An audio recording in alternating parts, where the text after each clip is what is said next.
So Donald Trump, as we all know, has basically stopped doing the job as president. He's basically retreated from the job, and Mike Pence is acting president, if not in name. But Donald Trump basically acknowledging his own defeat and peacefully, willingly leaving the White House is now branding him as a betrayer of his most devoted and dedicated supporters. I'm going to put some reporting on the screen as I talk through some of this, but in essence, some of the most dedicated Trump people, the people that do so much organizing for him, and many of the people that were either at the Capitol, last week, or were supportive of the actions there, are now saying Donald Trump betrayed them by leaving the White House and by putting out those two videos where he condemned what happened. That first one, he only did so very, very partially, but then that subsequent video he put out just a few nights ago where he basically said, if you did anything at Congress on January the 6th, you're not a real supporter of me, and you're not a real supporter of the productive and constructive conservative movement.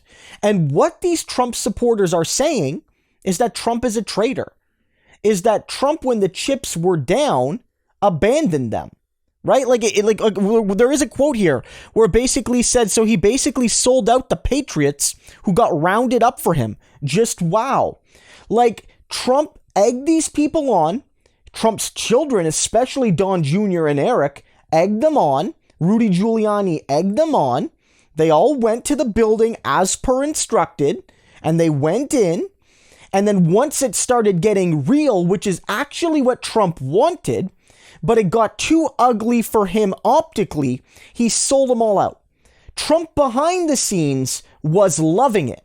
He behind the scenes was loving watching what he was seeing on television. It's one of the reasons it took forever to hear from him as these actions were happening, and as they were looking for Mike Pence, they were looking for Pelosi, they were looking for AOC to basically do some actual literal physical damage to representatives of the US government. And Trump was loving seeing it. But when it became inconvenient, he sold them out. And we're getting an absolute sense that for both Trump and his, very extreme base, there is no real loyalty. There's no loyalty on either end, necessarily, if I'm being honest. We have to be clear. Donald Trump, the second it no longer became convenient or tenable for him to, own these people as his base, sold them out. He didn't just say there was a few bad apples, but most of my supporters there were good. He said, if you were there doing what I saw happened, you are not one of mine. I disown you. Which is an absolute betrayal given that Trump told them to do it. And Trump's supporters here, who will take one slight instance in many cases and totally disown you, are doing it to Trump himself. Any single Republican that was not 110% pro-Trump got thrown out by this movement. If you did what Trump wanted 99% of the time, but then that 1% of the time suggested Trump was wrong, or that Trump was doing harm to society, or that Trump's words were damaging democracy, then you were instantly thrown out. Instantly.